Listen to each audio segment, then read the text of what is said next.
Berjumpa lagi dalam podcast Parenting Yayasan Bina Berdaya Bangsa. Hari ini kita akan membahas topik tentang emosi anak, khususnya bagaimana mengungkapkan emosi ya. Jadi menolong anak untuk bisa mengungkapkan emosi.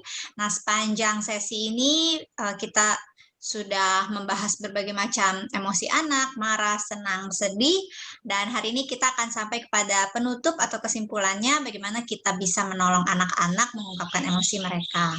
Oke, hari ini kita sudah kedatangan juga dengan Kak Abigail yang akan menjadi narasumber kita pada hari ini. Nah, jadi mungkin Kak Abigail bisa sharing dengan kita mengapa penting untuk anak-anak itu belajar mengungkapkan emosi mereka.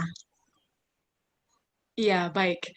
Jadi ini topik yang sangat penting ya, Ibu-Ibu. Soalnya ada banyak penelitian yang membuktikan bahwa anak yang sudah belajar bagaimana bisa mengungkapkan dan juga handle emosi mereka, mereka yang akan lebih sukses nanti dalam dunia kerja, dan juga mereka yang akan menjadi teman baik dan bisa mampu untuk memiliki hubungan yang kuat di dalam keluarga mereka nanti.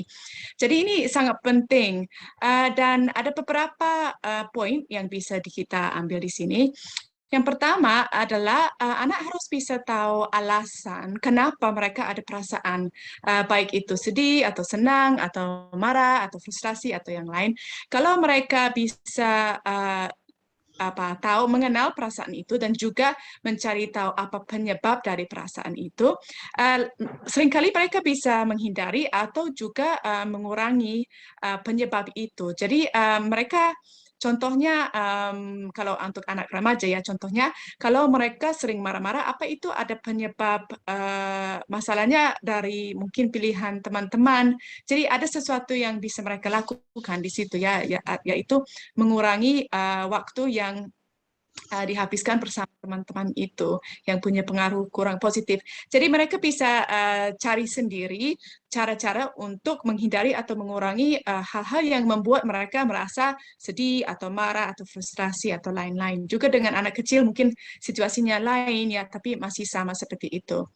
Lalu yang keduanya, selain mencari tahu penyebab, kalau anak bisa mengerti mengapa mereka punya emosi dan juga bagaimana menghandlenya, mereka akan merasa memiliki seperti kuasa gitu ya. Mereka lebih berani, mereka lebih percaya diri untuk menghadapi berbagai situasi. Jadi akan kelihatan di dalam kelas mereka atau ketika bermain, anak yang lebih mengenal diri gitu lebih mampu untuk menghadapi berbagai situasi yang mereka hadapi.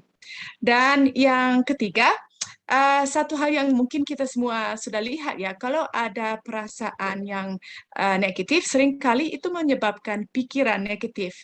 Nah, penting sekali untuk belajar mengenal emosi supaya bisa menjaga kesehatan mental. Karena kalau terlalu banyak pikiran negatif itu sangat berbahaya ya.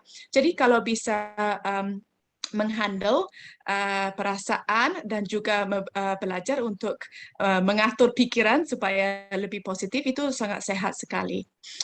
Dan yang mungkin yang terakhir itu mengapa ini penting ya, karena sebenarnya orang yang bisa tahu emosi sendiri dan menghandlenya lebih mampu untuk menjadi teman baik untuk orang lain karena bisa lebih gampang untuk berempati gitu ya, untuk bisa lihat apa yang membuat teman mereka merasa apa gitu ya. Jadi mereka biasanya menjadi teman yang lebih baik. Seperti itu kira-kira ya alasan kenapa ini penting.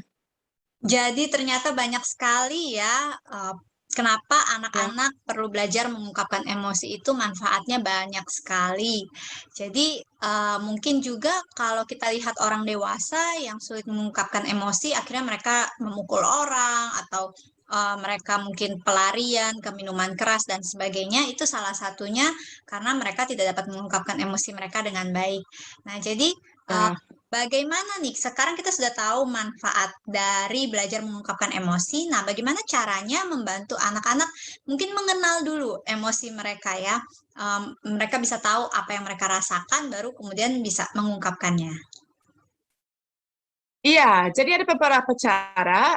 Mungkin yang pertama adalah untuk di dalam rumah, di dalam keluarga itu membiasakan berbicara mengenai hal-hal yang terjadi setiap hari dan juga perasaan yang ditimbulkan.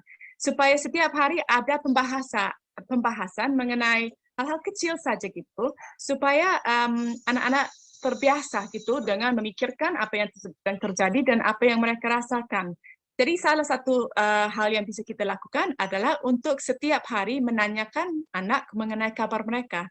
Apa kabar hari ini? Apa yang terjadi hari ini? Bagaimana kamu hari ini? Itu membantu mereka berpikir sejenak, gitu ya.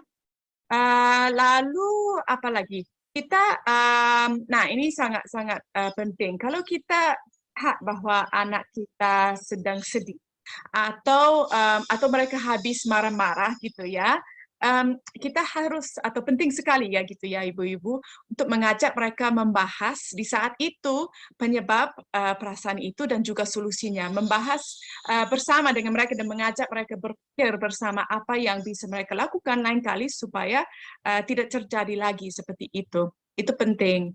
Nah, mungkin satu lagi yang kayak mendasar gitu ya, adalah sering-sering memuji mereka untuk perilaku baik dan juga memberitahu ke mereka setiap hari bahwa mereka disayangi. Nah, mungkin ini sedikit bisa jadi tergantung apa budaya di dalam keluarga, ini sedikit aneh untuk ngomong gitu, perasaan sayang kepada anak. Tapi sebenarnya kalau seorang anak merasa disayangi dan kalau mereka merasa dihargai, mereka lebih mampu untuk mengungkapkan perasaan mereka. Kayak keadaan mereka, keadaan mental, keadaan emosional itu mereka lebih sehat gitu ya. Jadi mereka punya kondisi yang sangat baik untuk bisa memikirkan perasaan mereka dan bagaimana mereka bisa menghandlenya. Jadi kira-kira seperti itu mungkin hal-hal yang bisa kita lakukan. Wah, tips yang sangat bermanfaat nih Bunda nih. Jadi mesti sering-sering berdialog, berkomunikasi dengan anak, meluangkan waktu ya. Dan juga mungkin Kak Abi bisa berbagi tips praktis kalau misalnya orang tua sudah berusaha untuk menjangkau anak, tapi mungkin anaknya agak tertutup. Apakah ada tips bagaimana alat bantu mungkin untuk menolong komunikasi yang baik antara orang tua dan anak? Iya, iya betul. Kadang apalagi kalau anaknya masih kecil ya dan belum terlalu um, mampu untuk berbicara gitu ya, atau berbicara panjang. Jadi kita bisa ada beberapa hal yang bisa kita lakukan sebenarnya. Yang satulah adalah memakai kartu emosi.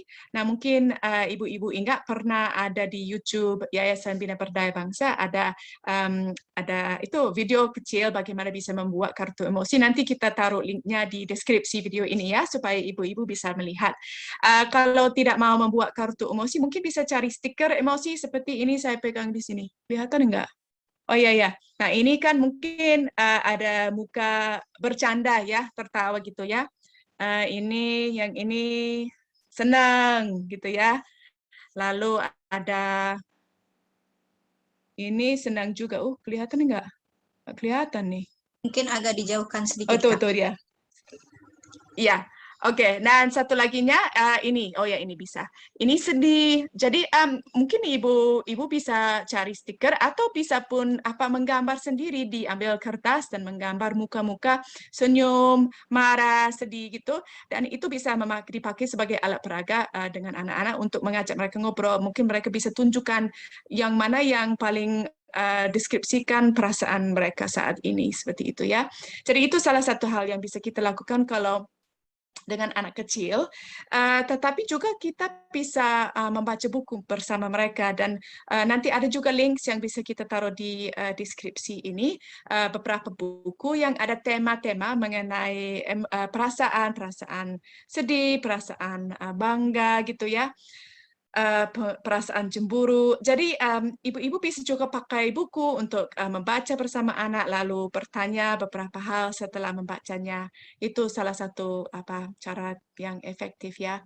Nah, yang terakhir mungkin ini membangun kebiasaan dengan anak untuk mengambil waktu setiap hari, maksudnya jangan diisi setiap detik, setiap hari dengan kegiatan, jangan full sekali gitu. Kasih anak-anak waktu untuk lebih santai, untuk berpikir saja gitu. Atau salah satu hal yang sangat membaik di sini, mewarnai. Karena kalau kita duduk dan mewarnai, kan mungkin ibu-ibu tahu sendiri, biasanya ada waktu untuk berpikir, untuk merenungkan apa yang sudah terjadi, untuk merenungkan perasaan. Jadi mewarnai atau kadang ada yang suka membuat seperti latihan bernafas, masuk nafasnya berapa detik, keluar lagi berapa detik. Jadi pokoknya memberi ruang gitu di dalam setiap hari untuk ada waktu untuk merenungkan, untuk berpikir. Kalau di keluarga saya setiap malam sebelum tidur biasanya kita suka bercerita apa yang terjadi di hari itu. Satu hal yang bisa disyukuri, satu hal di mana kita bisa melihat kebaikan Allah atau berkat dari Allah. Satu hal yang paling menonjol di dalam hari itu, baik itu sesuatu yang baik atau sesuatu yang menyedihkan gitu ya. Jadi bisa mengambil waktu seperti itu dengan sengaja membuat waktu untuk berdiskusi mengenai hal-hal ini. Mungkin kira-kira seperti itu tips praktis yang bisa saya berikan. Tapi bagus ya kalau seandainya dari ibu-ibu ada hal-hal yang sudah pernah dicobai di dalam keluarga, sudah pernah dilakukan, mungkin bisa ketik di kolom chat itu supaya kita semua bisa belajar bersama. Iya, benar banget. Nah, jadi kalau ibu-ibu ada pertanyaan ataupun ada komentar, jika ibu merasa ini bermanfaat, juga boleh silakan langsung chat saja di kolom komen. Kami akan berupaya sebaik mungkin untuk menjawab pertanyaan ataupun komentar yang masuk. Jadi, sampai di sini pertemuan kita dalam season mengenal emosi anak di podcast Parenting Bina Berdaya Bangsa. Dan kami akan mengumumkan jika ada musim berikutnya kepada ibu-ibu, baik itu lewat WA ataupun lewat pengumuman dari YouTube. Jadi nantikan saja jika ada musim berikutnya. Jangan lupa yang belum subscribe, boleh minta tolong untuk subscribe. Dan juga bagikan video ini jika Anda merasa bermanfaat. Terima kasih, sampai ketemu lagi dalam podcast parenting berikutnya.